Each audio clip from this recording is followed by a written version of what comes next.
Hello and welcome to EDZ Radio Episode 3, the European Dead Zone radio podcast for all things Destiny and some other games to boot. As usual, we've got our three hosts, myself, Mr. Jazz of Mr. Jazz Gaming, Warmage and Bring the Pain. So I'll start this week with you, Jason. How are you doing and how have you been? Good. It's been a good week. Yeah. Lots of good things coming up, and we're now 3 weeks away. 3 weeks away, yeah. I actually thought this was going to be a really, really quiet week, but we still have loads to talk about, so it's going to be interesting. As always, we've got Liam, aka Bring the Pain. Liam, how you doing? I'm good. Not as busy for me in gaming. I've been tied down with real life stuff, but looking forward to Destiny 2 more than anything else. Yeah, it's always painful when real life gets in the way of all that good gaming. But yeah, it happens to us all, as it's bound to happen to me in the next coming weeks. And this week we've got a super special guest star, another good friend of ours, Marcus, aka Hellraiser, who is known as much for his World of Warcraft as he is for his Destiny. But Marcus, welcome to the podcast. Thank you very much, guys. Good to be here. And good to talk to you. So, right, let's get started and get stuck right into it. This week, Bungie announced in the TWAB some more news about multiplayer and about PvP and about the beta. It seems there's been some really, really exciting changes that they've already implemented based on the feedback that we've given from the original console beta. So as the PC beta comes, it seems like it's going to be even better than what we had before. And it looks, reading through these notes, everything that they're saying, there's nothing here not to like. So perhaps we'll go through them all real quickly and we can have a quick chat about each one of them. Quick play versus competitive would be the first one. They're finally changing the matchmaking settings so that quick play is more based on connection-based activities and competitive is more based on skill-based activities. I think that's something we've all been calling out for. Oh, totally. I mean, I don't know when was the last time you jumped into a Destiny 1 playlist. It's just sweaty after sweaty. It's just a nightmare at the moment. Everything is skill-based and every game is just so difficult. It makes it very hard to just pick up and play. You know, if you've only got like 30 minutes, I'll jump into Destiny for a quick half hour. It makes it so difficult because if you're not on it and if you're not concentrating, then you're just going to get wiped out. So this is a massive change and it's very welcome. Yeah, it's good. It's going to be good to see. Now, they don't give the levels of how much they're going to adjust this, but I haven't played a lot of Overwatch recently. They have that similar system. Where you have your kind of quick play versus your competitive play. And your quick play, you just jump into the game and it's always a bit of fun, and it only really gets sweaty when you get into the competitive. So I hope this is a similar type of experience. I think I've got two views on this, because you don't want it to be too generic, because you've got people that want the competitive side of gaming. I mean, like Halo 3 did it right, or Halo Reach, where you could enter a ranked playlist. I think Halo 3, first one that did it, was a social playlist, and you had the ranked playlist. So if you wanted to go into competitive games, you went into the proper matchmaking to your skill level, or the ELO, what's known in Destiny. I think I would like to see a divide. Like if you wanted to just go and do the just casual PvP, that's that casual, but there is like that hardcore element as well. I mean, I know you've got the trials, that side of it, and that's another echelon of it. But just generic PvP, it's sometimes you just want to go in and just own and not have that rank play into a factor. You just get match made as quickly as possible to the nearest people to you on the best connections, or do you basically have the choice to go, I want to be match made against my skill level. It might take me a little bit longer, but I want that more sweaty game. I'm prepared to wait because I want to kind of challenge myself rather than go into games where it's a wide variety. I mean, if you're at that skill level, you're just running around owning people, and you're not learning anything from that. You're not developing your skill. So I just think it for me, I think it could be it should be two sides to it. Yeah, I agree. However, competitive means nothing if you don't have some kind of ranking. You have to see progress for you, for you to want to go into a competitive mode.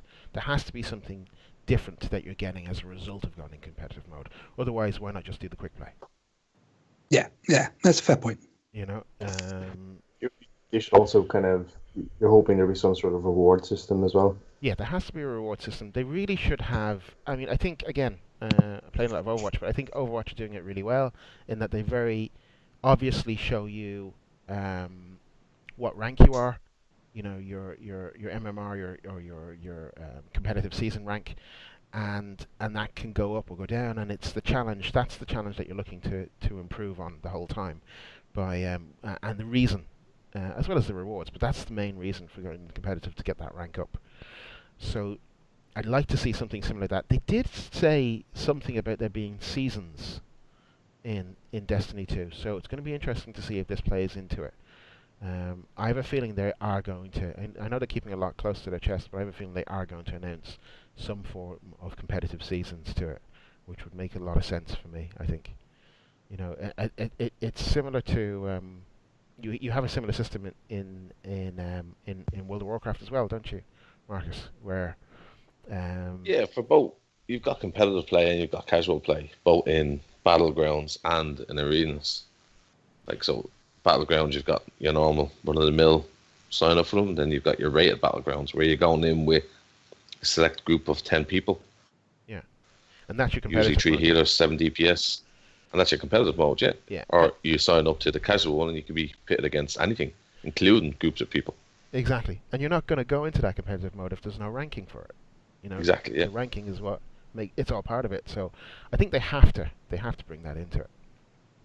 Another thing they said here, though, as well, was that they're upping the total score from 75 to 100.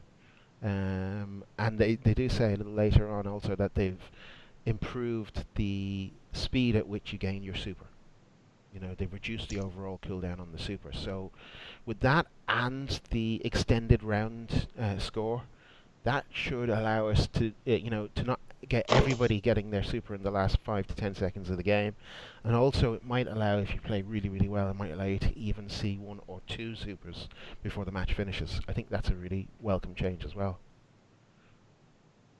Yeah, I mean, I think if you're playing well, I mean, like in the beta on consoles, was like you had to perform well to get 1 super, and you got it earlier than everyone else, but it wasn't that much earlier, rather than 2 supers, and people went through games without even having a super. I think it's a dramatic improvement to have a super. No matter how well you perform, at least you get the chance of having 1. Yeah, now they definitely need to separate them up a bit. Having everybody getting their super at the same time is silly. And the fact that it was in the last 10 to 15 seconds of the game, you didn't have any choice. When you got that super bar, you kind of had to use it immediately. There was no choosing the right tactical moment to use that super. So I think that needs to change. And also, it's like everyone loves this game for those big moments, those big plays, the space magic scenes. And I think if you take that out of it altogether, it kind of, you're losing something from the multiplayer experience. It doesn't say a little bit more about some of the, I mean, like the Talaylock for the Warlock is you're not going to have that kind of weapon build where it kind of wants you to hold your super. That's very true, yeah. It's very true. It's going to, I mean, or maybe, I mean, you might have the last, I don't know, 2 or 3 minutes where you're ultra powerful if that does come into play, but would that be balanced? There's got to be the incentive to use a super, and like you say, be in a tactical environment for when it's the right time to play it, not just because crap, there's 30 seconds left. If I don't use it now, I'm not going to use it, and you just end up getting 1 kill out of it because you're just trying to chase down targets around a map. They also mentioned a number of fixes based again on our feedback. So the infinite super glitch is gone. Kind of feel that shouldn't have been there in the first place anyway. But that was fun though. My guess is they must have taken a branch off of the code base earlier on in Destiny when the super glitch was still there, and they didn't necessarily put all the fixes in that they put into Destiny 1. So now they're realizing, oh, we missed some of those things, we have to go back and do them. But yeah, it's good to see that's gone. I didn't actually experience the World Glide glitch. Did any of you guys experience that? Apparently that's been fixed. I noticed it once, all right, but then when I tried to do it again, I wasn't able to do it, so I didn't think it was much of a... I thought it was just... I thought I did... Like, I thought I experienced it wrong. But I didn't really notice that the Warlocks had a greater melee range either, so I didn't really notice that. No, they did say that, yeah. Even though they reduced the melee range on everyone, they didn't successfully reduce it on the Warlocks, but that's been fixed. Infinite grenade glitch, again, that was one I missed, but good to see that gone. Global reduced the time takes to charge your super, as we mentioned. That's both for PvP and PvE, so that'll be good to see that in PvE as well. Increased damage in PvE for grenades. Again, that was something that was needed. But the Titan pulse grenade, that was already really, really powerful. So you can just imagine how strong that's going to be when you're using. If you have 2 or 3 Titans using that on a boss in PvE, they're just going to melt at the moment. What else did they say? Increased power armor drops in PvE. Well, that's kind of necessary. We were getting so little so little power armor in PvE, so it needs to be fixed. But from what we heard, that had been fixed even before I think the beta had arrived for us. They just gave us an older build. One thing I did hear though is that all of the yellows are guaranteed to drop a piece of power ammo. So I think that's going to be a good thing. Yeah, I mean, it's when you drop a boss like that, it's a named enemy or highly enemy. They should be dropping something. I mean, it was a weird thing like in original Destiny when you were defeating them, they didn't drop a blue engram or even a purple engram or something like that. They should be a higher rate to drop something, whether it be power ammo or you see a little purple engram pop out of them every now and again. Yeah, I see. The reason why I think this is more of a thing is because now you have snipers, you have fusions, you have shotguns, you have rocket launchers, you have grenade launchers. These are all power weapons. So really you're limited to 2 primaries if you don't have power ammo. So it's kind of, to mix it up that battle a little bit, it's kind of essential, I think, that you have a little bit more power ammo to give you that variety of choice. Well, just on that, Jazz, I don't know if you saw there was some posts on Reddit from yesterday around Edge magazine. They have Destiny 2 as their cover story, and they gave a little more details around energy weapons and how they're going to work against AI combatants. So what they've mentioned is that energy weapons, when working against AI enemies with elemental shields, so if you use the corresponding energy weapon, so if you're using a solar one, to take down an enemy with a solar shield, then that shield, when it's depleted, will actually explode because it's almost like you're overloading the shield with the same energy, and then it actually does AOE damage to any enemies that happen to be nearby. So it adds a nice little wrinkle to the energy weapons and how they're going to be used, especially in PvE. It sounds like they're thinking about it, and of course also those energy weapons do additional damage to players in PvP. So yes, that's true. Yeah, if you're going up against a flame warlock and you're using a flame weapon, then you're going to take them down very quick. I think that's all the more reason why you should get your super just that little bit quicker, because right now it's hard to time it anyhow. And it's very easy to get taken out. And as people get more wise to that outside of the beta, you're going to have to choose the time that you use your super very, very well. Have they confirmed the differences between the times? Between the times? Like, say, during the beta, the standard match was what? 5-6 minutes long? Possibly? Oh yeah, no, it was down to 75, up to 75 score. So they've confirmed that that's gone up to 100 scores. So it kind of depends on how quickly you get it. Also, they've improved the mercy rule. So they've increased you have to have a much higher score before the mercy rule gets engaged. So it should give people more of a chance to have more of a competitive match. So yeah, in answer to your question, it does kind of increase the times a little bit longer. So okay, that should make it a lot better. They also... I think, I mean, like with the, you know, if say like when you're activating your super and someone's using an energy weapon against you, and you're more susceptible to damage if you're using that energy type weapon. The only thing I've got about this is, I think it's great they're doing that, because I like that kind of clever dynamic. It's that. It brings a bit more tactics, but the animation when you start that super, they're not a standard animation. It doesn't take everyone that activates their super at the same time to do their first animation. So some classes are going to be a little bit longer where they're doing their first, when they activate their super, going to be a little bit more vulnerable than other classes where they just whip into their super and start maneuvering around the map a lot quicker. Because if someone sees you activate it and got the they've got time to switch the energy type and take you down very quickly. Rather than like someone that you run in and pop a golden gun. By the time you've finished doing the "I've got a golden gun, everybody" animation, you could be dead.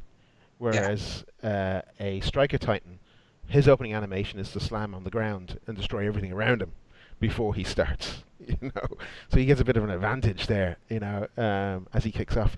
But I always found, like, when even playing Blade Dancer in D1, I had to pop that from cover and then go into the fight. You know, if I popped that out in the open, I just got nuked. Oh yeah, you never pop it open in, but you know that someone's doing it round a corner, or you know, you kind of see that you know what they're doing, you know exactly what they're up to, and it gives you, I'm not saying an advantage, but I mean, especially with some supers, they work differently, you know. So like in Golden Gun, if they activate their super around the corner, it's a long shot. I mean, it's a little bit different in D2, the Golden Gun. But I mean, like the Blade Dancer, it's hard to hit, and the Blade Dancer in D2 is, despite the dodge, it doesn't make it impossible to hit them. Yeah. Now they did say on that other tree, didn't they? Though you can get an ability that makes you harder to hit while dodging. You know. I personally think it's better that the supers are a bit easier to kill. So one you have to be more tactical when you use it, and be a bit more careful when you use it. But two, it kind of gets rid of the at certain points in Destiny 1 over the 3-year period, like when Solar Titans first came in, the second you heard that hammer pop, you couldn't take it down. It was just run. Yeah, just run away. Yeah, you couldn't take it down. Whereas now, well, just based from the beta, at least with every super there, you could feasibly take them down if you got the first shot off and you were able to dodge. Say, even if you were fighting the Solar Warlock, if you were able to dodge the first one or two swords, you could reasonably take them down. Yeah, and also you've got to be careful, because you don't want the super being nerfed. You don't want a energy weapon triumphing a super. A super still needs to have its conditional value as a super. It needs to be more powerful than an energy weapon. You want to run around the map and go, I am a space god. You know, I am owning. And it's gonna be a thin line, because especially when people start getting wise to it and you start using certain setups. I mean, say for like you said with the hammer for D1, and that's a strong class to use. If everyone goes, well, that's a strong class to use, and everyone starts using solar weapons secondary, that no longer becomes a strong class to use, because if you've got everyone using energy weapons as a secondary class weapon, or a sidearm, whatever you want to call it, it's going to be more effective. Yeah, especially with team firing as well. Yeah. Well, how many shots are you talking? Like during a super, have they confirmed it? Like how long is it going to take? It's just a boost of damage. The way team firing is working anyhow, you were dying in seconds. If you get hit by 2 or 3 guys, you were gone. So now those 2 or 3 guys all have 20%, 30% damage boost, just because they're using the same energy type as you. It doesn't really matter. You're just going down. You're going to go down so quick. One thing though, I did see some people analysing the numbers.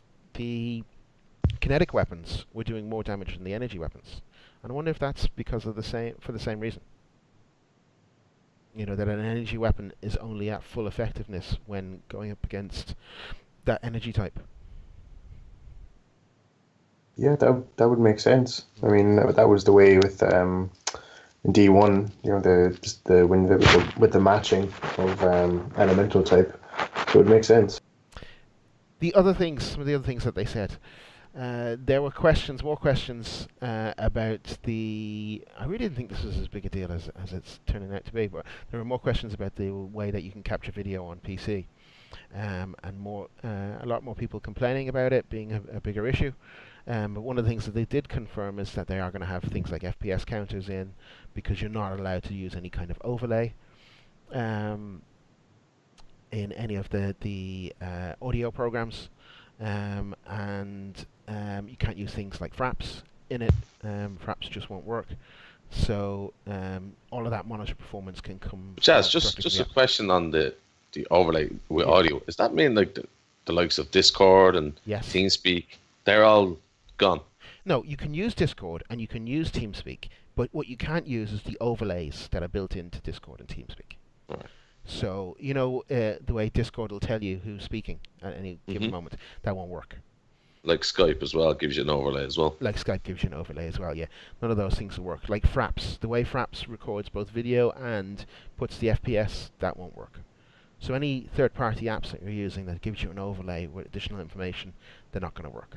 Now, some people are complaining about that, but I think it's a minor evil if it stops hackers from zipping around the map with aimbots, on launch day.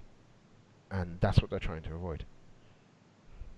But it's just people have to adapt to a different... They're used to using Discord. They're used to using the software that works generically with a wide variety of games they're playing. And it's just not going to be available in Destiny. People will adapt. They'll get over it. It won't be a major factor in a month after release. No. You have to remember as well, Destiny is a client-side app. It's not a server-side app. And so there's massive risk when you have a client-side app on PC of people hacking it. Like, have to take steps to avoid people hacking these applications. Otherwise, it's gonna ruin the game for everybody.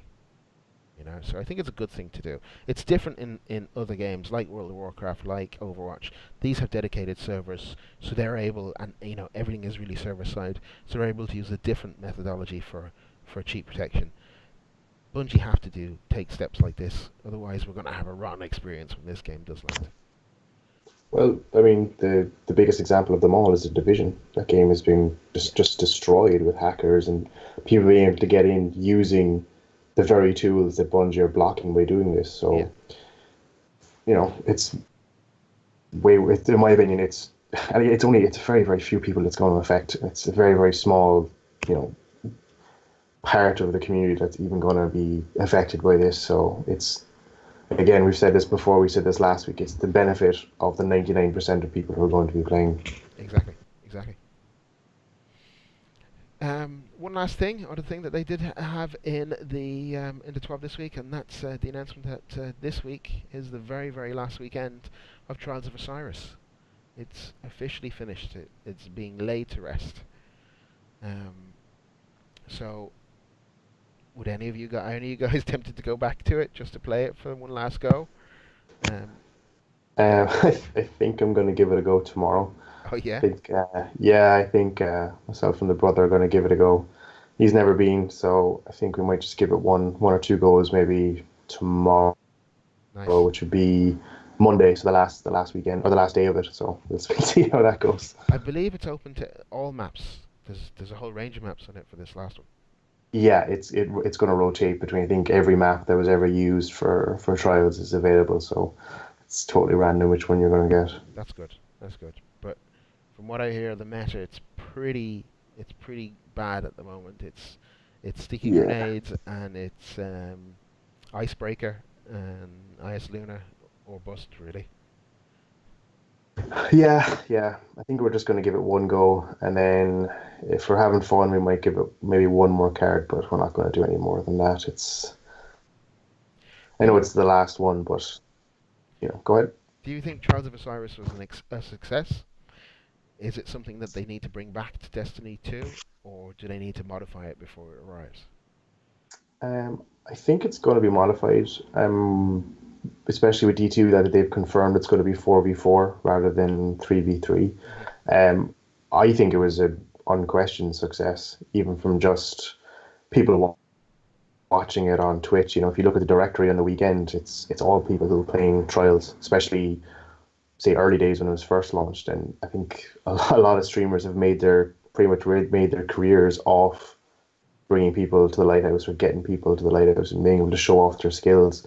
And even from a player base, it's the end game PvP that people were asking for that Destiny just didn't have before. It's guys like Crafty. That's I don't know if he even does PvE. That's all I know him for, is doing Trials. Yeah, just Trials and carries. No, I think it was a crucial piece. I think it was a game changer. I think there's very few games that have the level of tension that you get when you're on games 7, 8, and 9 of a Trials match. You know, it's frustratingly hard at times, but it's so rewarding of a feeling when you do get that win, when you do go all the way. I don't know that the rewards that you actually got really were as good as the experience, but I don't think that's a bad thing. The only question is, was it accessible enough for the vast majority of the audience, and does it need to be a little bit more accessible? I'm going to say no. I don't think it needs to be more accessible, right? And my only thinking behind this is, it's okay for people don't have to get every single bit of loot and gear in the game. It's something to strive for. You have to work at it. You have to have a team. It takes a lot of effort. I mean, you remember, Jazz, and Marcus, you remember as well. I mean, we spent how many weeks in a row just every Sunday night or failing. And yeah, that's what I was about to say. D1 for me was kind of with Trials of Osiris. I loved it and I also hated it because at times you just did so well, and then you got to that, as you said, 7, 8, or even the 9th game, and it's just, oh no, come on. And you just went on a downward spiral after that, and it was just reset and go again and get back to that point. Yeah, because to your point, Jazz, I mean, I remember the first time the three of us grouped up in the first weekend. I think it was the first weekend we actually got to the lighthouse. Mm-hmm. Yeah. And then we spent like 6 months trying to get there again, and we never could. But you're just chasing that feeling. One of the things, as we said about matchmaking, that was the thing that really bothered me about Trials, is that when you had a certain MMR, you were placed against these guys that were much, much higher than you, and only towards the end of Taken King, they kind of fixed that a little bit more. Now, you were going up against guys that were on 10, 15 win streaks, and you were only on your second win or something. Was the Xbox community size a factor in that? It could have been, but that's the thing. As they said, they're the bigger player base on PlayStation. Yeah. It kind of brings me to another point. With PC being released now, and Microsoft having this approach that so many, everything that's coming out on Xbox is also coming out on PC, and with the affordability of PCs now that are needed to play Destiny.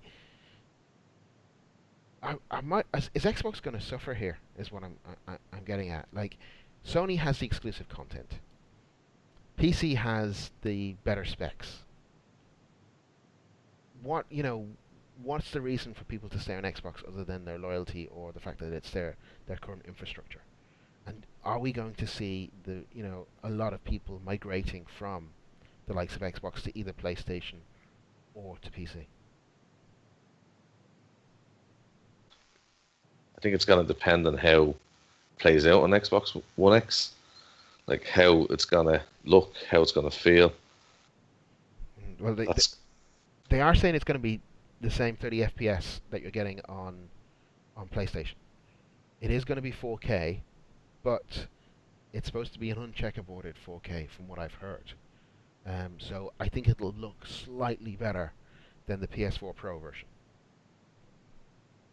But it's not going to have any exclusive content. So, is this going to... I'm concerned. I think that of the two platforms, Xbox will lose more people to PC, or not more people, let's say a greater percentage to PC than Sony will. I think Sony will probably lose more people to PC because they've got such a bigger audience to lose, but I think it'll be a smaller percentage. And I think, I don't know, I'm not sure that Xbox can afford to lose people. Well, I don't know, Jazz. I mean, when you think of your most casual console gamer, most console owners don't have a PC that they can jump onto, or like the console experience is very, very different to your PC experience. I find anyway. I mean, it's not just PC. Would they jump to PlayStation? Oh well, yeah, true. But then again, like I do fear that for people like myself and yourself and the other two lads on this podcast with us, we're probably in the minority that would consider buying an Xbox and buying a PS4 or buying it on PC and Xbox, that kind of way. Most people, once they have an Xbox or a PS4, they generally will just stick with that. It's a much more casual experience. Just from my experience of other friends who have a PlayStation, they just have a PlayStation, or they just have an Xbox, and there's no question about them going anywhere else. Yeah, they buy their PlayStation and that's it until the next PlayStation comes out. And things like the Pro and the Xbox One X, like to most casual guys, they kind of go, all right, 4K HDR. Yeah. I don't even have a 4K HD or a 4K TV, let alone buying a PS4 Pro. Yeah. I just, it's like you're saying with those matchmaking times, I'm hoping that we don't lose so many people on the Xbox that it becomes an issue for that competitive side. I mean, look, day one, I'm going to be playing on Xbox. We're all going to be playing it on Xbox day one. I've made up my mind that I'm making the jump to PC as soon as PC comes out. That's me. That's one person going. I'm worried that in the latter stages for Xbox that community might dwindle a little bit. I think for me, you're right. It's going to dwindle. I mean, it's going to dwindle on all platforms, regardless of what platform you're on, because it will always be people that pick it up, and a lot of people will just play it for the first month and then move on to something else. Not everyone stays on playing it. I mean, the PlayStation will have the majority. That if any network that will not suffer, it will be the PlayStation, because holds exclusive and it's got that kind of core element that's tied in with what known is Destiny. I think the Xbox will suffer probably more than the PC because of the matchmaking side of things. I think the PC, if it does well on the PC and people embrace it well, the PvP side will grow. It will be a growing community. I don't think it will grow on the Xbox. I think it will just slowly diminish, more so than anything, more than any other platform. So I think Xbox is probably the most liable to be, from a PvP standpoint, having a smaller player pool. It might be fine from the PvE player pool. There might be a contingent that could continually play PvE, but I think it will end up having the Xbox have the smallest community out of all three platforms eventually. Yeah, that's what I think.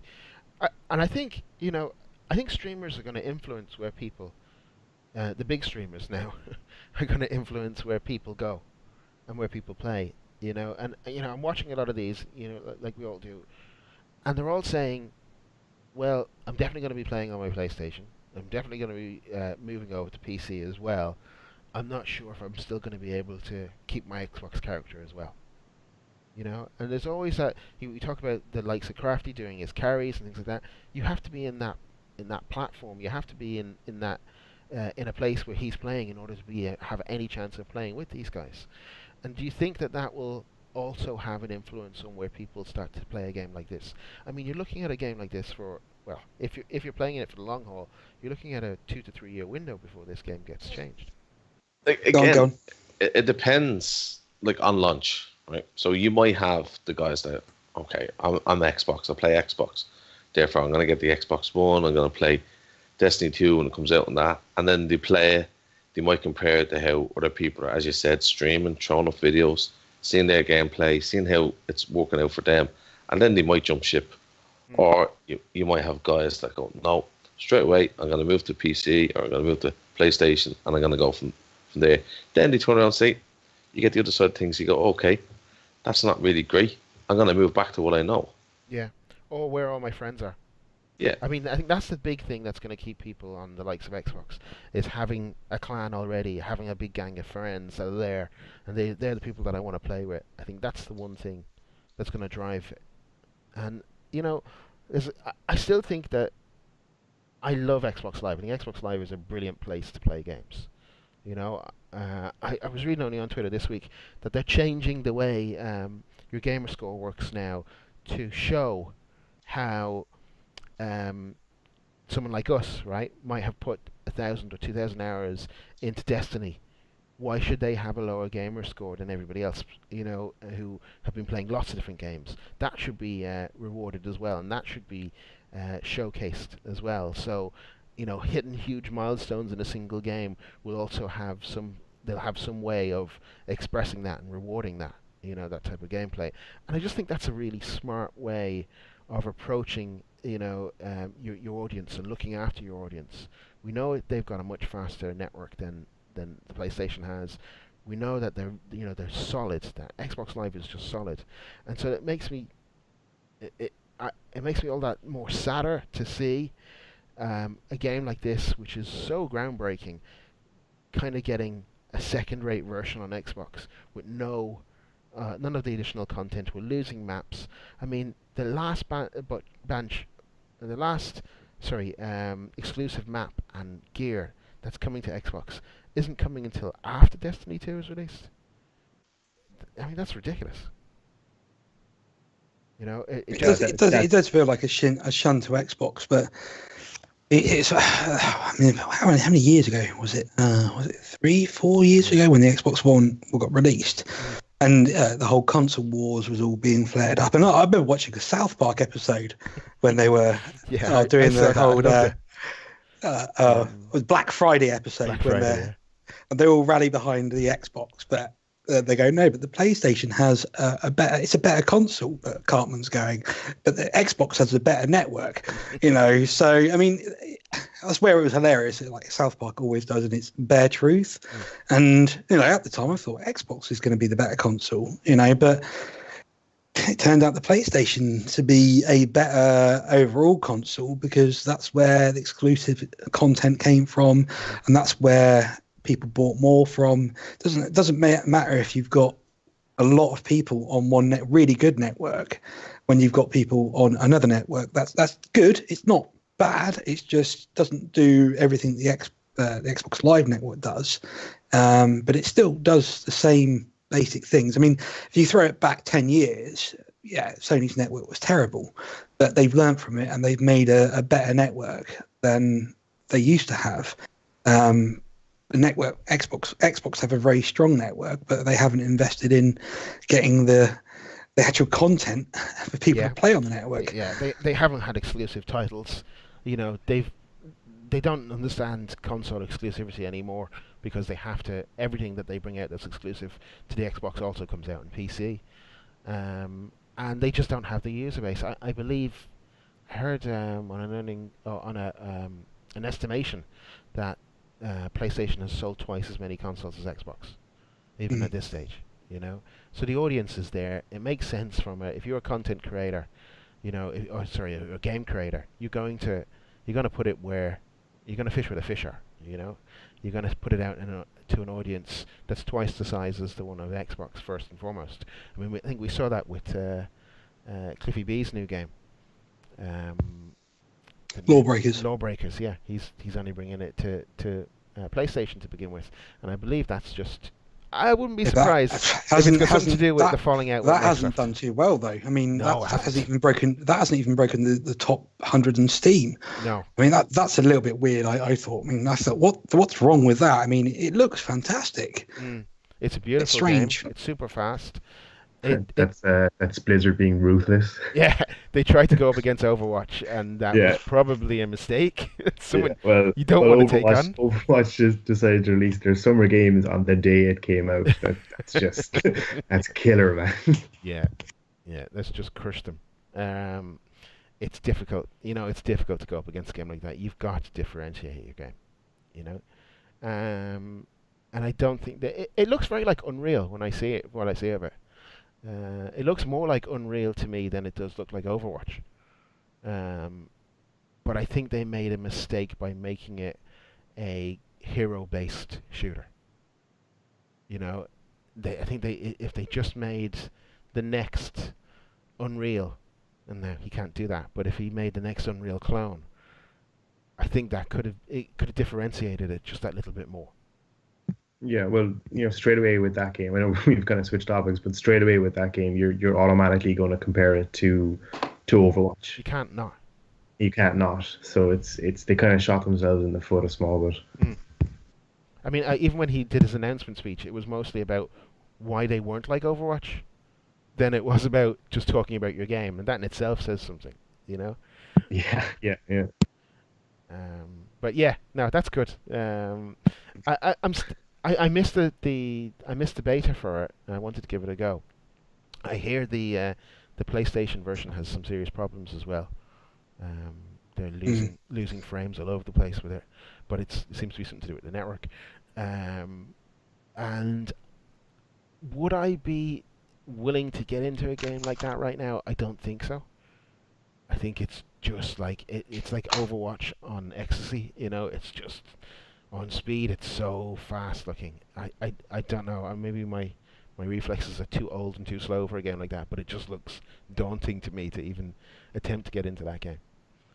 I mean, does it boil down to a marketing strategy that they've come up with? Because they haven't really marketed it heavily. I mean, Destiny's doing God knows all god awful kind of style of marketing at the moment. I've seen like onesies, I've seen ice cube trays, candle holders that Destiny 2 are doing, and that to me just feels a bit OTT. It's like, all right, there's a marketing strategy, but this feels a little bit too much. But is that borderline of how do you market that game? I mean, Lawbreakers haven't done any marketing really. I mean, the only thing I've seen is just from IGN have basically done a Eurogamer and a bit from Rock Paper Shotgun. Very small snippets. It's not like they've gone out and actively tried to sell the game. And if they're going up against Overwatch, you really need to kind of steal that crowd, and the only way to do that is by really clever marketing. I don't know that Overwatch did that much marketing before it launched, but it does have the name Blizzard behind it. Well, that's the marketing Overwatch strategy. Had tons of marketing beforehand, just. Did it? Yeah, especially with like anything WoW or to their own audience. Hearthstone related. There was loads in there on your launcher all the time saying coming soon and everything else. Like Marcus said, you've already got a player base. You've already got probably the largest multiplayer player base for multiplayer gaming that play a wide variety of games. I mean, not just World of Warcraft, but Diablo. And I mean, everyone that's a PC gamer has. Everyone who's a PC has the Blizzard app on it. Yeah, they have the Blizzard launcher on it. I mean, you have to install it. That's the thing. Wow. If you want to play that kind of game, Diablo or Warcraft, you have to have that app. Yeah. On your PC. And right now, it's got Destiny all over it. Exactly. It's just, it's very good. It's very good marketing. Yeah. Do you think marketing is the only reason why Lawbreakers hasn't taken off? I mean, I haven't played it, so it's a bit hard for me to judge. But it looked fantastic. It looked crazy into the point where it was a proper Twitch based shooter. I mean, like it was like when I saw gameplay of it, it looked like Titanfall on crack. It was just proper 3-dimensional. Yeah. Like if you played it for too long, you end up with a headache. Yeah. Yeah, you can only play it for like 2 games. Yeah, I've heard reviewers say that you're actually exhausted after playing that game for half an hour. It's so full on, and I suppose there's a part of me that thinks, okay, so that's very unforgiving, and that's not open to a wider audience. That's not, that's not letting the semi-casual gamer in.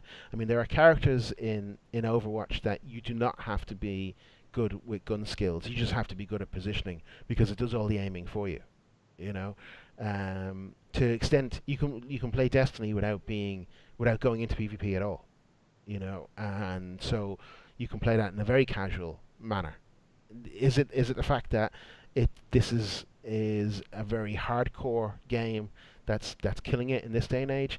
There's a part of me that thinks that, but then I look at a game like PUBG, and there's no way that you could class PUBG as being casual friendly. It's funny you mentioned that, because I was speaking to a friend that Jazz, and he plays PUBG, and he got the sniper rifle, what's it called? The one of the best sniper rifles in the game. And the thing is, it's the first time he picked it up, he knew it was a good sniper rifle. And he had the opportunity to take someone out. The thing is, he was unskilled with that sniper rifle, didn't really know how to use it properly. And he kind of fumbled, kind of that heartbeat in your mouth moment. Oh my God, I've got the perfect opportunity for a kill here. Fumbled it. And because it's a bolt action, he lost the opportunity to take someone down with a single headshot. And it's like, the thing is, if I had a campaign to play it, like you said, if I had a campaign where I could use that weapon experience and get used to it, I probably wouldn't have been in that scenario where, shit, I've got this awesome weapon, and it's it's a rare weapon to have in this game, and knowing how to use it over distance correctly. It sometimes like that you have to learn through skill and error, but when you go into those competitive moments, like a game like PUBG, and you get that super rare weapon, are you actually ever going to get that time to learn how to use it? Unless you have that base skill level there already. But PUBG is a great example. You look at PUBG versus Lawbreakers. Why is it PUBG has taken off so much and Lawbreakers has not? And I think it's mainly because of the actual base of the game. I mean, it's always got that kind of darkness that humanity has. People don't want to work together. They want to work against each other. You run up against people, and they instantly start killing each other. If PUBG influenced some you walked up to someone, you went, "Hey, we be friends? Should we try and win this game together?" You kind of already go into the game with that mentality. You don't walk singularly into a game and see someone else. You see someone and you're going to try and kill them. I mean, any manners, and I remember reading one thing on Kotaku earlier on today about what's going on with North Korea, and it's like how PUBG is kind of influencing the pre-apocalypse mentality of just basically going into a building and shutting the door behind you, and making it look like no one else has been there. And if you see, at one point a guy walked through the door with him, they both looked at each other a second and they both went at each other. There wasn't that kind of let's try and work together and build, get through this. It's a conflict driven game. That's why it does well, I think. I've played a good few games of it now, and it's a bit like what you were saying. Trials is like, for me, Marcus, in that I have some great games and I absolutely love it, and I have some games where I just do not enjoy it at all. Like, I've had matches literally where I land on the wrong side of the island, and literally spend most of the game running across fields trying to get over to this side, not seeing any vehicles, picking up a few weapons on the way, and I get down to the last 15-20 players and I haven't seen a single person. Only to either be killed by the map shrinking too quickly or get picked off as I finally get somewhere. Yeah. And you can have 3 or 4 games like that before you actually get to any action. Whereas the next game you play, then you meet 5 guys in the first 10 minutes and you have some really nail-biting fights. For me, it's a bit too random to be a game that I would consistently play. Now, I think that might be different if you were playing with a group and not going solo queue. But for solo queue, you can have very, very lonely games. Yeah, that's the thing. If you're going into that, you want to be going in with a couple of guys together playing. Yeah. And get it down to the last 4 or 5, and then you can duke it out between yourselves then. Anyhow, what game does that not apply to? I mean, that applies to every single multiplayer game. See, no, I've ever played. I don't see that with Destiny. I don't see that with Destiny. I don't see that with. Seriously, I mean, like when you go and do Iron Banner, and you go up against another team, and you're playing singular game, and you're going up against another team. You know you're going up against another team, and it's always hard work. Yeah, but probably less so in Destiny 2. It's yet to be seen, but I'm guessing based on the beta, it'll probably be less so in Destiny 2. But in Destiny 1, I always felt like I could change a game on my own. Like I could do a lot on my own in the likes of Iron Banners. I loved Iron Banner, actually, for the good level of progress. I always felt like I had good games. I'd play Iron Banner for a week, no problem. I actually really enjoyed it. Trial solo is something that I couldn't do, right? That was just a hellish experience, from trying to find a team to having 3 guys that just do not work together. That didn't work. You had to do that as a group. But for the most part, yeah, I could definitely enjoy Destiny on my own, no problem. And Overwatch, as I said last week, I really think the competitive mode of Overwatch needs class selection. You should be able to pick a role so that it forms a better team. Because if you get a bad team, you just get steamrolled. You get 5 DPS and it's over. The game's over. It doesn't really matter what you do, all right? But for the most part, you can go into that solo and you can absolutely have a really good time. The arcade modes are brilliant as well. There's so many good games in it. And as Jay mentioned, now they've just released the Summer Games element for it, so we're all playing soccer in Overwatch or Lucio Ball, and it's great fun. It actually brings me to one of the points I wanted to talk about later on, and that is the cadence of content that they've released in Overwatch. Now, I only started playing Overwatch on the PC at the anniversary, which must have been about 2 months ago now. And since then, I've seen the anniversary event. I've seen a new character launched. I've seen multiple class balance changes. New maps being released. Now they have the Summer Games with lots of new skins and loads of new game types being involved. And they've already announced that next month they're releasing Deathmatch for it, solo and team-based, along with new maps and edits to all of the existing maps to handle that. I mean, that's the level of content releases that I want to see at Destiny 2. If they're releasing content at that level in Destiny 2, it would be awesome. Well, it keeps that hype train going. It's every week, or every couple of weeks, there's something new that's either coming up or is about to launch, or hey, next quarter this is going to happen. It just keeps people interested, it keeps people engaged, and it keeps people coming back to play. Yeah, it does. A game that's basically only the PvP mode of Destiny.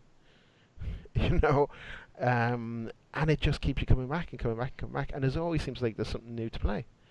So I really think they need to that. Now, I know a lot of I equally got a lot of people who've been playing it since day one who are totally burnt out on the game at this stage.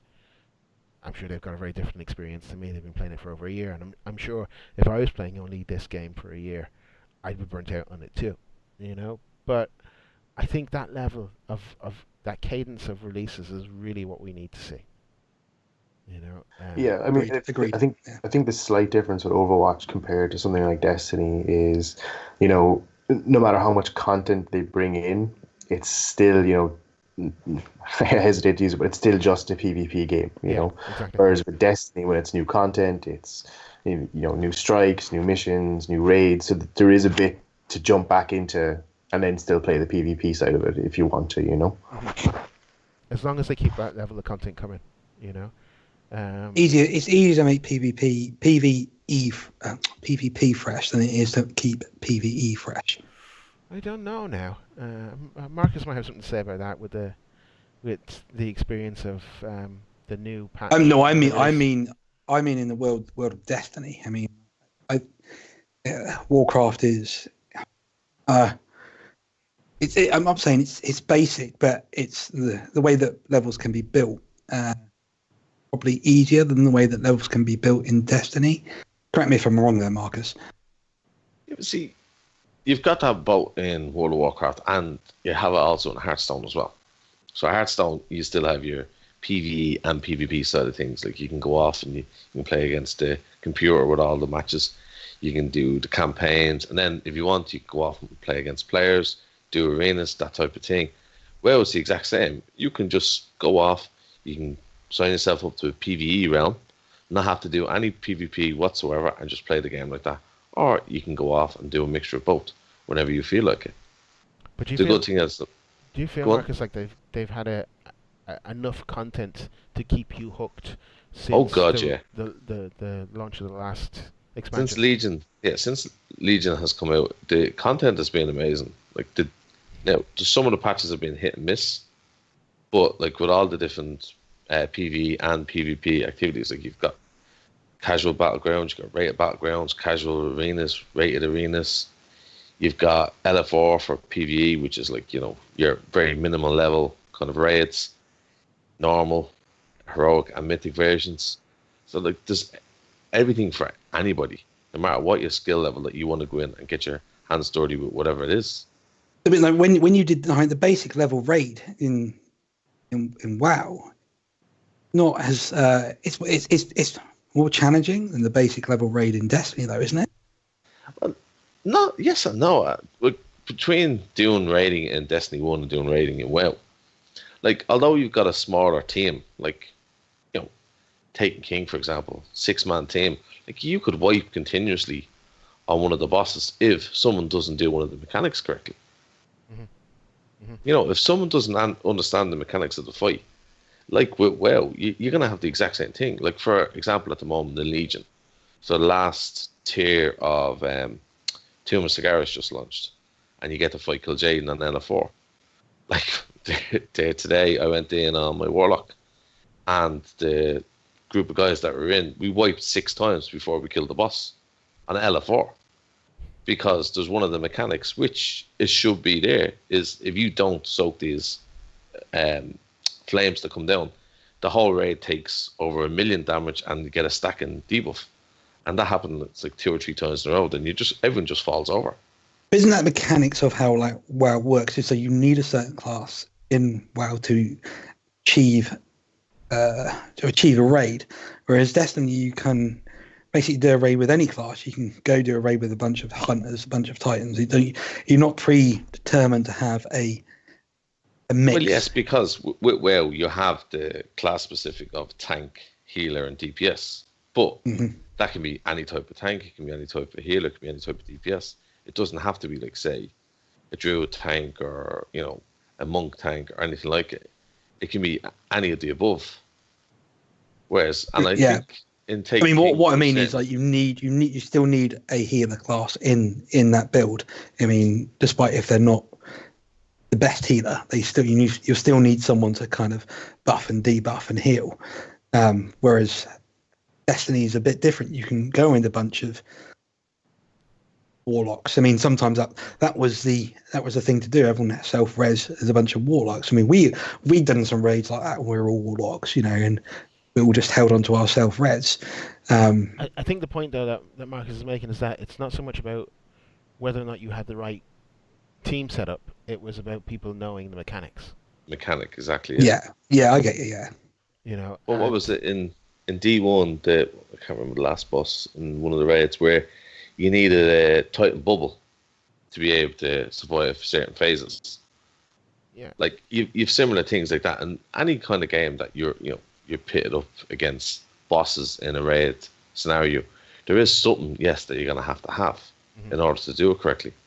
But, like, for example, Kil'jaeden, though, it's like you need to stand in shit and not let it go off and affect the raid, and any class can do that. But they have to know to do it. People just fail to understand the mechanic and just get punished for it, which is rightly happened. I mean, it's my understanding. I mean, I've never really played WoW a lot. I mean, as both know, I played EVE Online. So, like, there was like the complexes in EVE Online where you went like essentially dungeons, and you'd have like a player was essentially a tank that would go in and generate aggro, and they would get all the aggro on them.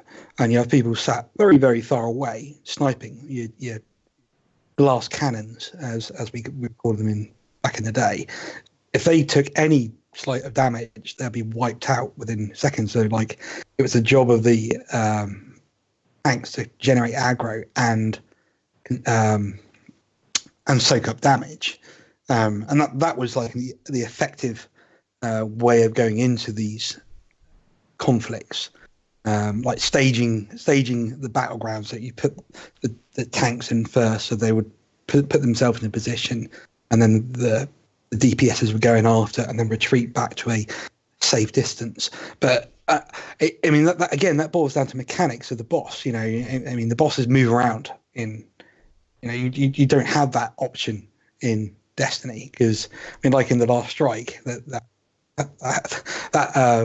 Minotaur was running around the map. You know, so you can't like basically build a base and say, right, this is where we're going to tank from, and we'll have someone over there well out of firing range of the boss, because the boss would basically just run over there. So it's knowing those mechanics and making those work. But it's a little bit more variable, I think, in Destiny. Yeah, I think it's raiding light in Destiny. Having experienced what raids are like in WoW, it is a lot lighter. However, the 6-man people that you have in your team all play a much bigger role, and if any of them is off their game, you're done. To an extent, up until you get to the very hardest levels of WoW, you can have 2 or 3 guys that aren't really doing much, and they can still get carried by the rest of the team. Yeah, you can carry a couple of guys. Yeah, as long as they're doing basic DPS or something like that, that's enough. You know, you can't really do that in Destiny, and I think that's a good thing. I think that's a great thing. And as you said, Liam,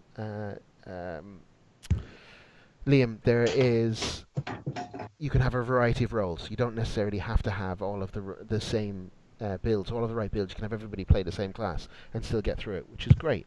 And all of these things are going to be exciting when we see them. So, Jazz, do you think that with the addition of the class abilities, that we're going to see a bit more of that kind of style in Destiny 2? You know, being able to put down the Titan wall at certain points, and, you know, have, like, as we experienced in the beta, you know, putting down the wall and then dropping the Warlock pool around them. Hey, let's not forget the Hunter spin. Yeah. Well, look, we know Luke Smith is a massive WoW fan, right? We've known that, and that was partly what he was thinking when he made the Taken King, right? Yeah, it was very evident in a lot of the models. It was evident in so much of it, in the questification of everything. You know, that was coming straight from his WoW experience, and we know he would like to see more of that. I don't think you're going to see too many raids where they're going to say you need to have a Titan or you need to have a Warlock, but I think you will see raids where it'll be preferential if you had a Titan or preferential if you had a Warlock. You know, that it would you mean you're at an advantage if you've got? I mean, you're going into a raid with a specific team build. I think that it'll be doable without them, but the easiest path to completion will be with them. So similar to like the Taken King when going in with two Titans and people were doing the 2 bubble strat. Exactly. So that wasn't designed to be a mechanic though. And this is where it for me it needs to be designed as a mechanic. I mean, I'd like to see a variable of classes in a fire team. You know, you've got the Hunter, you've got the Titan and the Warlock, and each is doing their own particular role, and it makes it fun to watch and to be part of, because you feel like you're actually contributing. You know, it's like being a healer or being a tank. You know that the role you're doing is specific to your role, and like not many people are doing that role. You know, it's a very specialized role that you're performing, and knowing how to do it. I mean, like you mentioned it in last week's podcast, is someone coming into Overwatch using a class which they don't know how to use, just for the sake of the compensation of the team. It doesn't but work. Then you've got a team that works really well. That someone loves being a DPS, someone loves being a mage, a buff debuff, and someone that loves being that tank. And that's some of the best times I've had in those kind of MMO experiences. But will we see it in Destiny too? I mean, there's hints of it, like we're saying with the ability classes. But how much will that affect the actual composition between classes? I think it'll always be advantageous to have a good mix of classes. And we already saw that even in the beta, when we had those stages where I throw down a wall and Jay would throw down a healing pool, and all of a sudden we've got a mini fort that we can use to fight. You saw so much of it in Destiny 1 where you'd tether a group of guys. We'd pop Fire Titan and start nuking all of the enemies, and all of a sudden there was a shit ton of orbs for everybody else to pick up. Those types of things, always work better when you've got a little bit of a mix of a team. I think there's other ways of doing it. There will be other ways of doing it, but I think it will be designed with a mix in mind. So we've seen the video of the guys beating the Templar, the 390 Templar, and they did it in like 11 seconds. Oh. And they had like a Sunbreaker Titan with a mounting point, another Titan with weapons of light, a bubble, and the rest of the other three. I'm not sure. I mean, I'm pretty sure there were at least 3 hunters with Celestial Nighthawk. Gunslinger, and basically they built up a load of orbs in that original stage, and they had the Found Verdict shotguns and just stood right next to the Templar and just unloaded in 11 seconds. Google it. It's pretty damn impressive, and that's like a very well defined team working well with that classes. But I was like, when I watched it back, I was like, where's the Warlock? Yeah. What's the Warlock doing? And I mean, this is what worries me about D2, because like you say, the Titan's got an ability, and the Warlock's got an ability which makes the team contributes. But like we've spoken before, the Hunter is not doing squat for the team, and unless you've got Chains of Woe and you're getting those headshots down. Yeah, it does seem unusual. It seems funny.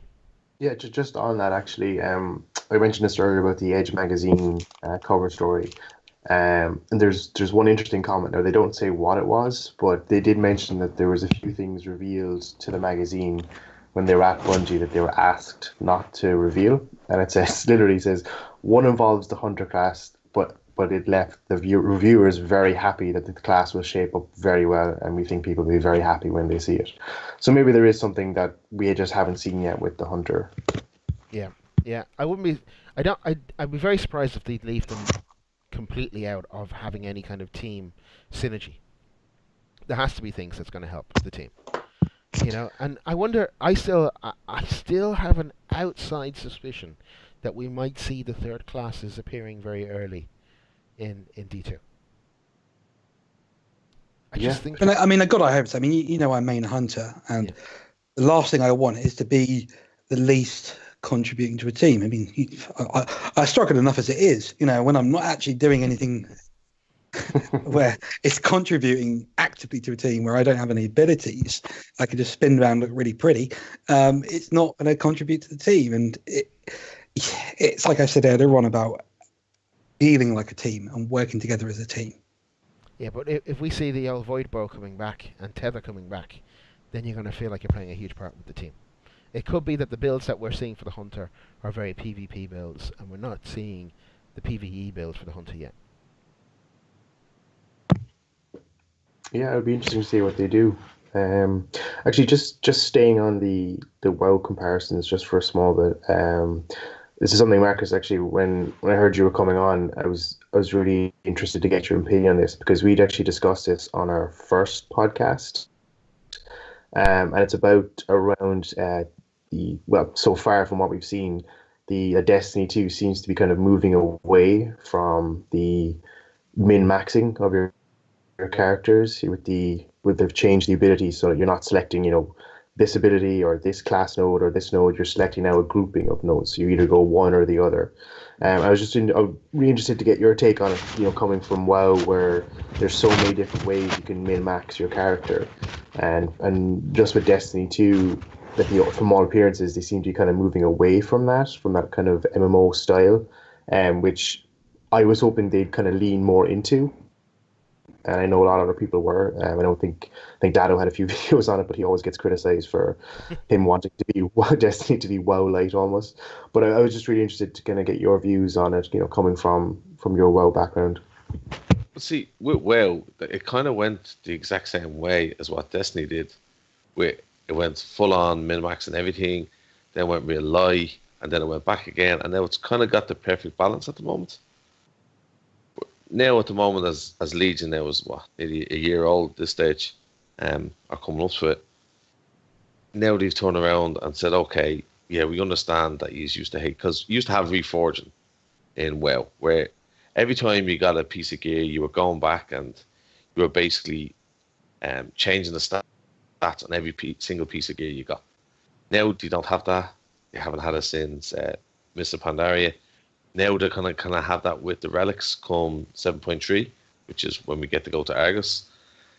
So it depends on what works. It's nice to see that they're going, okay, look, we don't want to focus too much on the one thing, and we want to give you kind of, you're not crunching the numbers. Every single gun you get, every single piece of armor you get, that it makes it a better experience, and you're not going, oh, this doesn't work, that doesn't work, because you spend far too much time theory crafting it. Like as it is in WoW, there's tons of sites. Like Destiny, there's tons of places to show you different guns, how it reacts to this, how it reacts to that. With WoW, exact same thing. But you've kind of the cookie cutter builds for PvE, and you have the cookie cutter builds for PvP. The fact that you don't have to then min-max on top of that is a godsend, because you, like in PvP, for example, the way they've made it now is you can go in with like a fresh 110 and you'll be on the same playing field more or less as every other player in there.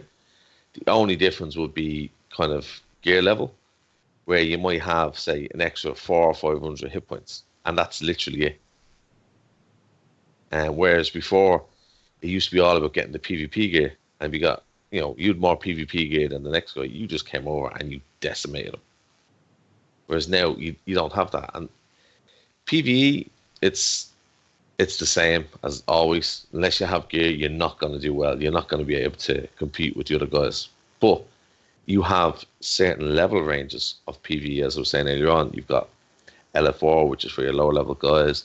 Normal kind of guilds starting to get together, or you get a whole lot of pugs together. And then into your heroic, and then mythic, which is the daddy of PvE. It's in a good spot at the moment, and I think with the change coming to Destiny 2, it's also going to be in a good spot. But like all things that we're talking about Destiny 2, we have to see how it's going to play out, and whether that will, in the long run, make it a better experience for everyone. I like the min-maxing element to it.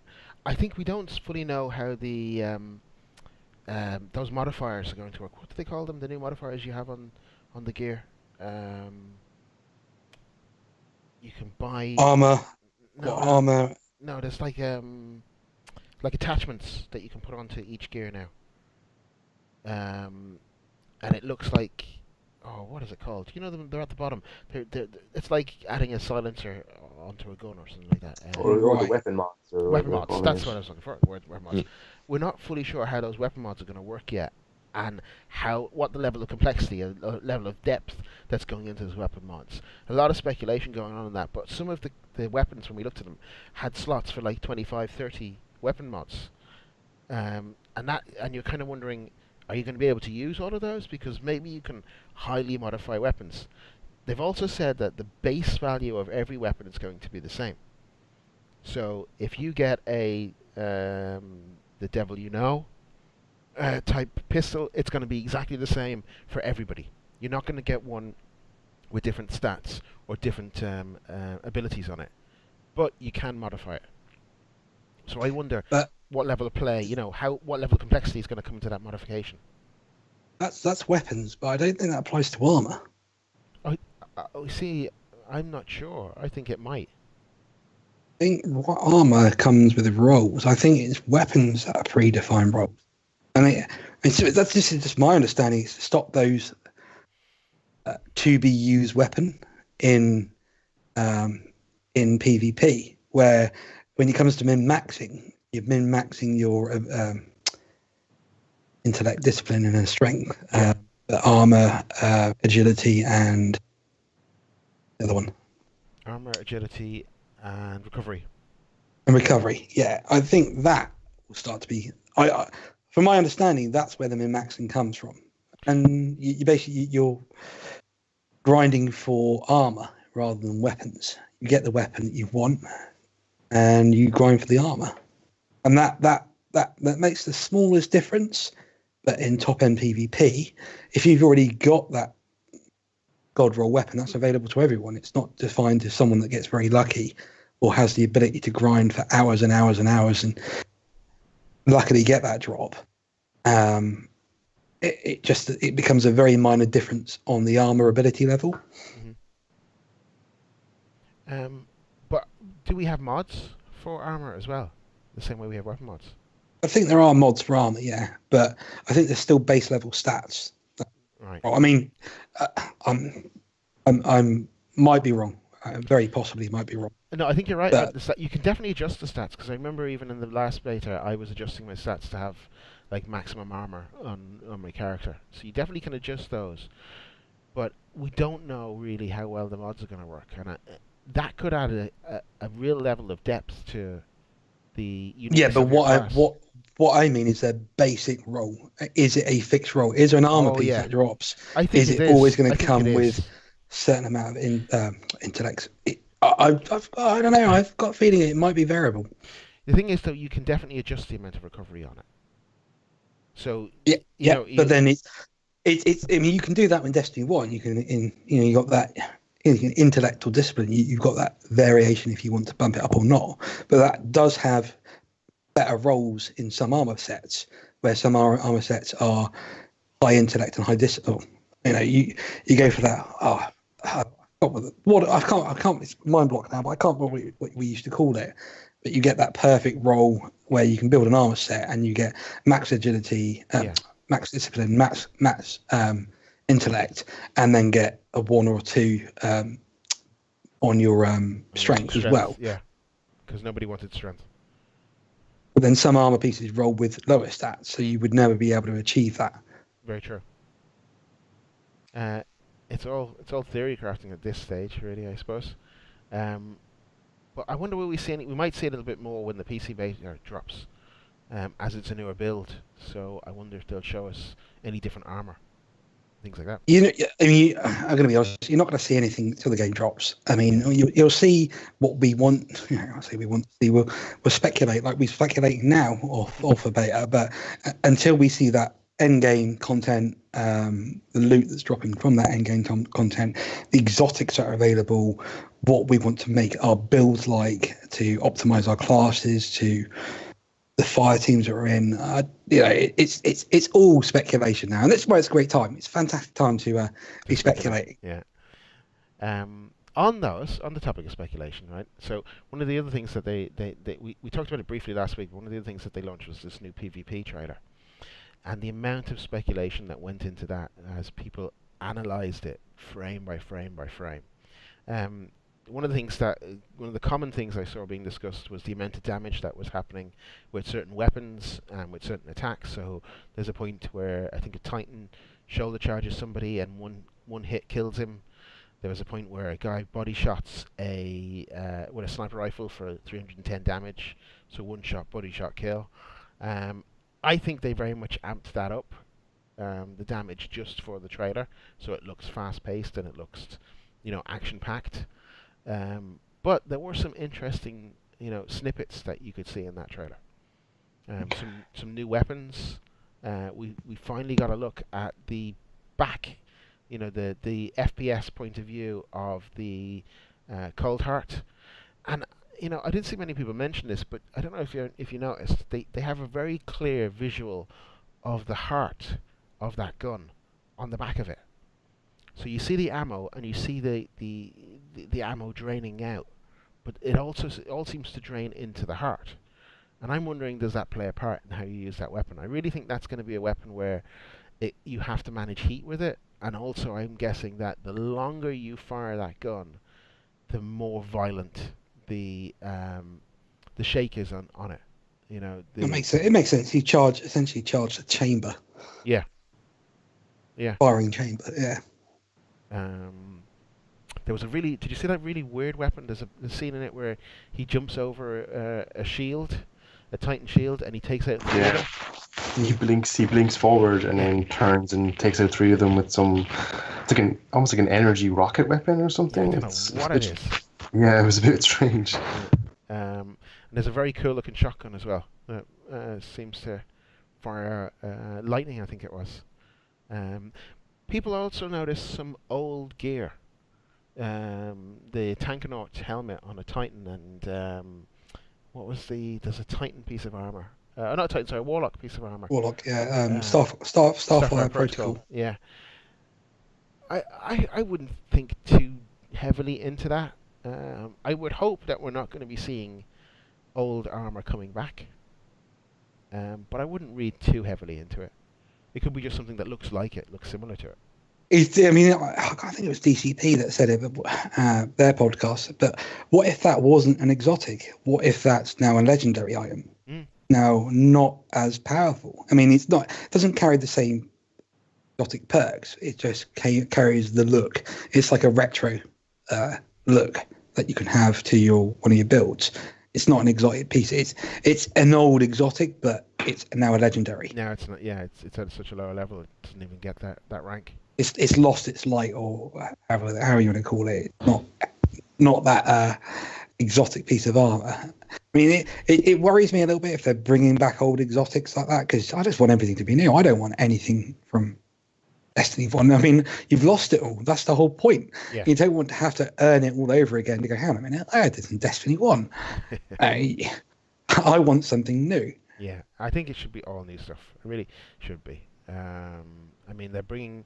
You're pretty much losing everything, so why would you be trying to find it again? It'd be better if you're finding brand new stuff the whole way through it. I think that would make for a much more interesting and exciting game. Other points. There's been lots about merchandise this week, we've heard as well. And do you remember a while back when we were talking, I mentioned that I spotted a sparrow in the Virgin Media commercial. Yeah, good luck getting that one, guys. Turns out I was very, very eagle-eyed at that point, because they're actually giving away a Virgin Media sparrow for anybody who has Virgin broadband. In the UK, fibre optic, yeah.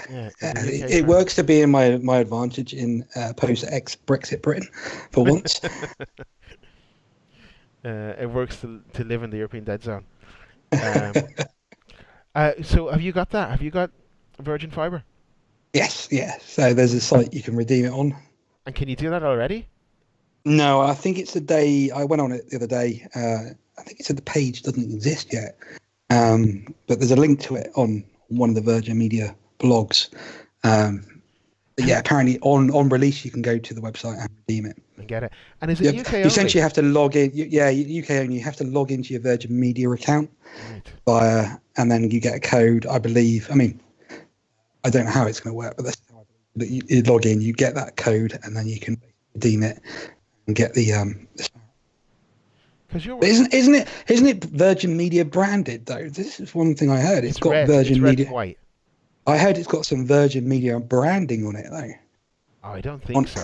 On the actual Sparrow. Yeah. I've seen pictures of it, and it's a red and white Sparrow. What was the name of it again? Something. Athena Victorious. That's it. Very good. Athena Victorious. Yeah. But we have Virgin over here in Ireland as well. You have Virgin, don't you, Marcus? I do, yeah. Yeah. But it has to be UK only, I think. It's what I read, but I mean, it says it's when I was reading it says UK Virgin Fibre customers. Right. What do you feel about those kind of bonuses to a game? They're cosmetic. They're fine. Like the more I see, to be honest, I'm perfectly happy with it. It's more marketing, which means more players, which means bigger player base. So the more the better, in my opinion. Yeah. Well, for me, I think it's great to start off with. It's like the cold heart. All right, it's a nice little incentive to have the marketing, but it shouldn't be locked. For like European users and US users, I mean, they should have access to it eventually. I mean, it's like with the PlayStation. Is it worse than the PlayStation exclusives if that people own in the UK that only have Virgin will only have access to this? I think that everyone should have access to it eventually. I mean, December 5th rolls round, when the cold heart rolls round, everyone should be able to get access to it. Yeah, especially if it does anything different. The likes of especially, but regardless, I think that there's lots of content, and I don't like lock content being exclusive to one region or one console, because no one really massive benefits from that. No, you kind of want everyone to be able to get access to everything, So yeah, that, and they really seem to be going big into the merchandising this time around. There's some great, as you said, scented candles and bath towels and things like that. They're really going heavily into it this time around. Onesies as well. Yeah, they missed it. I think they missed the trick there. It should have been Destiny onesies. No, I think there is onesies. I think I'm pretty sure day one, sitting there in your onesie, eating your pop top, swinging your can of Rockstar. I got it, yes. Spinning your fidget spinner while you're waiting for to get into Destiny 2. There you go. That's release day. I have my candles on order anyway, so I'm just waiting to arrive for Destiny 2. I'm my candle holder. Maybe Xbox needs to do one, like an Xbox onesie.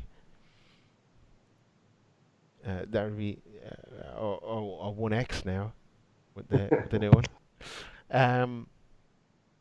So yeah, they're my major ones. Oh, one other thing I wanted to talk about, as Marcus tried very briefly when you were over visiting. As I mentioned to you guys before, I've dug up my G13, which I haven't been using for quite some time, but I've been using it now as I'm playing a lot more FPS on the PC, and I would highly recommend it for anybody that's making the jump from console to PC.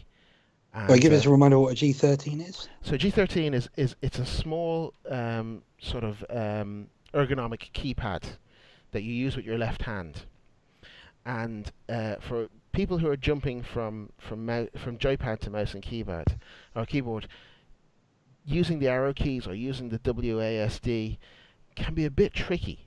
This is much more ergonomic. It fits your hand perfectly, so your hand rests on all the right buttons. But under the thumb, unlike any of the other ones, it's the only one on the market that I can see that has this. Under your left-hand thumb, there is an analog stick, very similar to what you'd have on a PlayStation or an Xbox, and you can configure that to use that for your movement. So you're using your left thumb as you would normally do for movement. You're using your right hand on your mouse for aiming. It's like an orb weaver, a Razor orb weaver, with an analog stick. But with an analog stick, and apparently the orb weaver is very difficult to use their directional pad rapidly, for things like an FPS. Whereas this works really, really comfortably. All the buttons are programmable. All the buttons are macro. So I find myself in a situation now, because on my right hand I'm using a mouse with 12 buttons on the side. I don't have to move my hand off of anything. I'm using just my thumbs and just my fingers resting on all the buttons that I need to rest on. So I'm never, it's kind of the equivalent of using the Elite controller, in that I'm never, taking my thumb off of one thing to press another thing. I've always got full movement controls. Now, I have this. I don't know how long these are out, but I think I've had this G13 at least 5-6 years. I bought it for World of Warcraft, the expansion before Legion. It never agreed with me for World of Warcraft. It just didn't feel right, and so I left it in my attic for about 5 years, and then I just brought it down when I started playing a lot more FPS games, and I'm loving it. I find it really, really simple and really, really comfortable to use. Are they still selling them? They're still selling them. They haven't even updated them. And they're still the same. The only thing that's been updated is the firmware, which updates as soon as you plug it in. So, really comfortable, really easy to use. I think they're about £100 to buy. But if you're making that jump from console to PC, I would highly, highly recommend trying one of these out. I think well, if you're making the jump, make the jump first. Get used to playing on a PC, and then wait. Because you're paying a lot to make that jump, and then if you decide it's for you, there's no point in spending a lot of money on peripherals if PC is not going to be your thing. True. It's easier if you already got it sitting in the corner.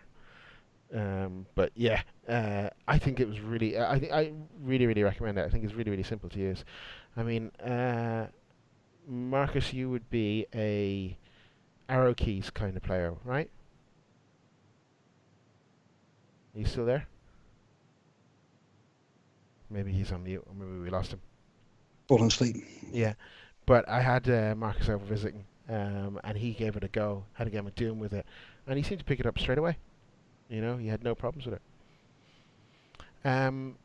So yeah, that's my last topic, I think. Unless you guys have anything in particular you wanted to talk about. No, I mean, the only thing is, you're a PUBG player, Chaz. Have you had a little go on the first-person mode? Oh, yes, I have, indeed. How does it differ? I didn't find it that difficult of a change, I have to say, of a swap over, for me personally, because I've played so much of Destiny, I've played so much FPS shooters, it feels quite similar to me as an experience. PUBG, in the third-person perspective, kind of moves into a first-person perspective when you're aiming anyhow. You know, in the same way the Division does. Do you know when you move into that aim mode, it doesn't feel really any different to a third person. What the third person gives you is it gives you a little bit more spatial awareness and lets you see slightly, lets you see what's around that corner a little bit easier. When you're playing it in first-person mode, you have to watch your corners, which very few people do. And the amount of people I've got by literally walking through into a house, closing the door after me, which some people never seem to do, and then standing just behind the door and waiting, and then they pop out and you can take them out with a shotgun, in a second. What I love doing is picking up everything and leaving one gun in the middle of the floor, because people just come in, make a beeline for this gun to pick it up, and then get a shotgun on the back of their heads, It's very easy. I've also had situations, as I've said, where a guy has opened the door, think about going in, then decide not to, and run off and steal the motorbike I was about to get on, and then piss off across the map. So that happens to me just as much, because you just never know what's going to happen. Also, I think headphones are essential for this game. They're absolutely essential for that game, because you need to be able to hear where they're coming from. If you exactly, I mean, exactly what I was telling one of my friends. He's playing it, and he's playing it on speakers. Stereo speakers. It's like you're not going to stand a chance, because it's either coming from your left speaker or your right speaker. Yeah. And he goes, you hear a vehicle, and you've got no idea where it's coming from. Yeah. If you've got 7.1s on, you have a distinct advantage. You absolutely have a distinct advantage, because you know exactly where they're coming from, and the way it does the sound, it does it very, very well. You can hear what surface they're walking on. You know how close they are. You're waiting for them. The amount of people I've got by just hearing them walk into the house and wait for them, just stop and wait, and creep until they come charging through a door, looking everywhere, and then just get shot in the side of their face, So yeah, I think it's good. I think it has all the same benefits. It's a little bit tenser if you're not used to playing from an FPS point of view, but it has all the same problems that I'm finding with PUBG anyhow, in that you can have a very, very random game. You can have an absolutely excellent game, or you can have just a terrible game where you're literally spending most of your time running across fields or over hills, or literally swimming across a river to try and get to the zone that you're supposed to be in. Do you find it more difficult, Jazz, if you're as a solo queuer compared to if you're going with a group, say? I think definitely so. And I think you don't realize the value of the vehicles in it. It's especially if you land anywhere you're not lucky enough to land in the major zone. There's huge value in trying to find a vehicle, and I feel like they could do with just a few more vehicles in the game. Like there's a slight shortage, because literally if one or two people get a vehicle, then you're kind of fecked. You're literally pegging it across the map. Shootouts are great. It feels like, God, this will show my age. It feels like an old game I used to play called Delta Force, where you'd parachute down into a map and have to try and snipe other people all around this map who could literally be anywhere. I'd love to see claymores or things like that in it. I think they'd be brilliant. Which is that was in Delta Force for laying mines and traps. Getting a good setup is essential. I think it's a fun game. It's almost like a party FPS, Mm-hmm. And I think it's a game that would play really well. Excuse me, would play really well at a LAN party or something like that, or at a big LAN event where you have everybody that's jumping in is in the same room. I'd love to see that, I think it could be very watchable as well. It's a very, very watchable game, which probably lends a lot to its success because it works very well on stream. Yeah, I was just gonna say I think so. I've watched a lot of streamers playing it, and I've actually found it very engaging. It's funny, like you're watching people say. Well, I suppose the same thing. You're watching people play, but something about this, like the amount of fun it seems to be, as well as the difficulty. It's just a great game to watch other people play. Yeah. No, they've hit something magic here, and it's still a beta at this stage. So a little bit more tweaking, a little bit more improving, and I think it could be phenomenal. It's going to be very interesting to see when it comes to Xbox. They definitely are going to have to change the UI for Xbox because there are so many buttons in this game, and the way you kind of loot somebody and then have to put all of the mods on the different weapons. I would hate to do that on a joypad. It would be terrible. So they're going to have to think that. And you literally don't have a lot of time because someone can pop out at any second and just take you out. So if you're busy looting a corpse, you have to be very, very quick at modifying the weapons you want and then get moving again or you're dead. It's like those crate drops that come in. You got to be quick on those. Yeah. It's like when we played The Division, we get stuff, then we get out of there, and then we think about modifying our weapons, right? But this is like not having any gear at all, and you've got to modify your weapons there and then, and you've got to put all your gear together and put all your stuff on. That's got to be quick, and it's got to be seamless. It's got to be easy to use. And again, going back to the G13, being able to program all those keys has been a godsend for me. It means that in a second I can check the map real quickly, I can auto sprint, I can open up doors and loot stuff and check my inventory and fire things over into the right places and be gone, and then crouching down and crawling, going prone. It gets very old school. There's so many buttons in it, to be pressing, so many different things. Peeking. And when was the last time there was a game that came out? Well, probably your Rainbow Sixes is the only other game I can think of recently, where you were able to peek around corners and peek around edges. All of that is in this, so it's very good. It's good fun.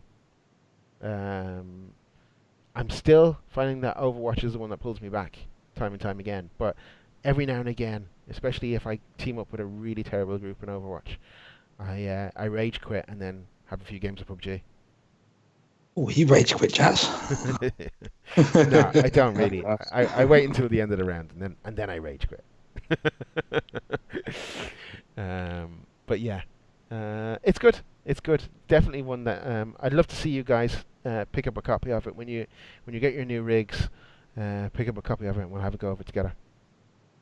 PC monitors on order. Need to get the PC now. Good man. That's what we want to see. Right, so boys, again, as always, good to talk to you.